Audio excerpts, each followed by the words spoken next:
On December 2014, I made the biggest investment mistake of my life. Oil prices had averaged over $100 per barrel for 5 of the preceding years. But on November 2014, prices suddenly started to plunge. Pundits all of a sudden started talking about how oil prices will never recover, and I thought they were being hysterical. I used to work as an oil and gas analyst at a successful hedge fund, and I felt that there was no way that oil prices would stay that low forever. So I started to buy oil stocks. But instead of investing a reasonable amount, I went all in. By 2015, oil and gas stocks came to fill the vast majority of my portfolio. I even borrowed money so I could buy more. But unfortunately, oil prices languished for far longer than I expected. Some of the stocks I invested in went bankrupt, while others only hung on by a thread. I remember enduring sleepless nights, and even when I did something I enjoyed, like playing soccer, all that went through my head was, how could I have made such a huge mistake? And the thing is, my big idea wasn't even wrong. Oil prices did eventually recover and even hit $110 a barrel in 2022. Many of my stocks that survived are now worth multiple times what I bought them for. And thankfully, I did hang on to most of them until I sold a bunch in 2022. But I can still feel the emotional stress I went through in 2015,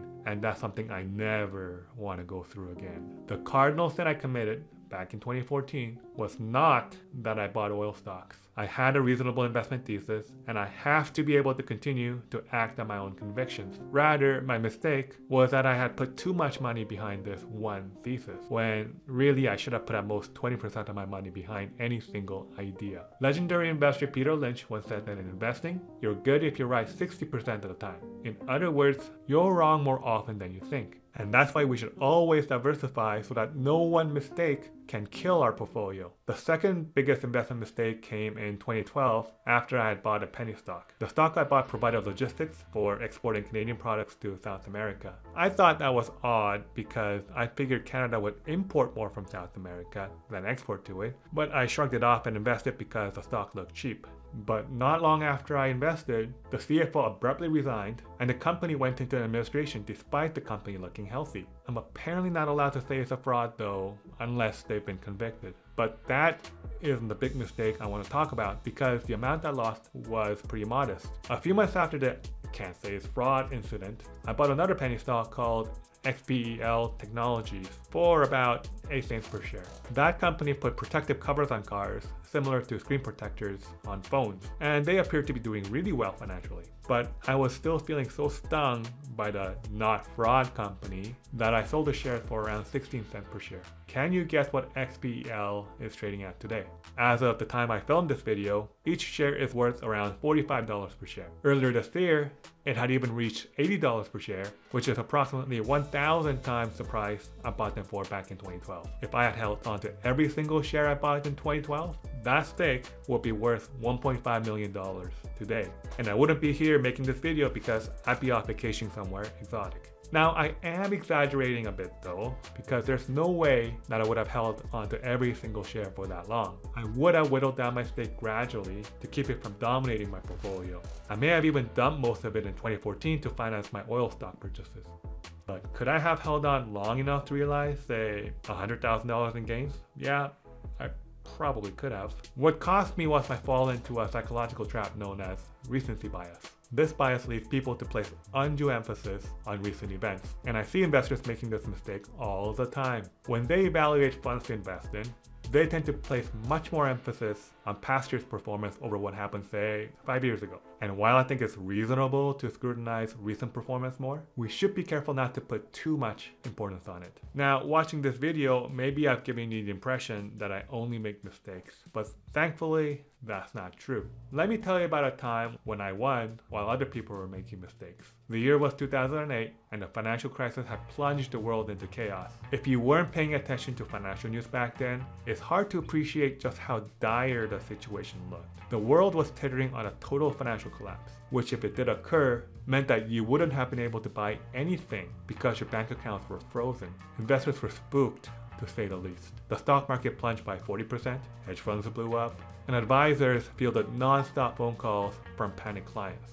Those clients, of course, were the reason the stock markets crashed. They saw the headlines and their shrinking retirement accounts and sold what was left in them. And that's a reasonable thing to do. The problem, however, is that these people kept selling even after governments announced credible rescue plans. And even though, by any metric, stock prices look extremely cheap. So on October 2008, I borrowed money and invested in stocks that were hit especially hard, like banks. And I was able to double my money in a short period of time. But other investors, especially those who had sold in late 2008, didn't get back in the stock market until much later.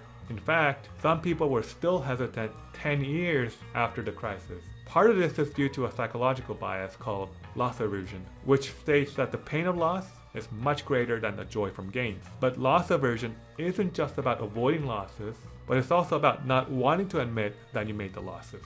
By 2011, US stocks were about 50% higher than the level they were at near the end of 2008. For those who sold during the crisis, buying back in 2011 would have meant admitting that they lost 50%. So a lot of them waited for stocks to pull back so that they wouldn't have to face up to as big of a loss psychologically. But waiting would have only made the matters worse, as stocks went on to have one of the best bull markets in history. One of the best things you can do as an investor is to quickly admit when you're wrong and cut your losses. Let me summarize the 3 investing mistakes I highlighted in this video. They are lack of diversification stemming from overconfidence, succumbing to recency bias, and avoiding the psychological pain of losses. Do you see a common thread among all of these? They're all behavioral mistakes. They were not, for the most part, failures of analysis. And I was especially humbled by my own mistakes because I've always considered myself to be in control of my emotions. I have a PhD in math, so I'm used to evaluating everything logically. And I've always had my emotions under control, including while playing sports. But I had to admit that I'm not a robot, and to cover my own human failings, I turned to a more systematic investment approach known as quantitative investing. And since I've adopted that approach, my results have improved, and more importantly, I no longer ever lose sleep because of my investments. If you'd like to learn more about quantitative investing, check out my blog, which link is in the description of this video. And of course, subscribe to my channel. I hope this video made you into a better investor. Thanks for watching, and see you next time.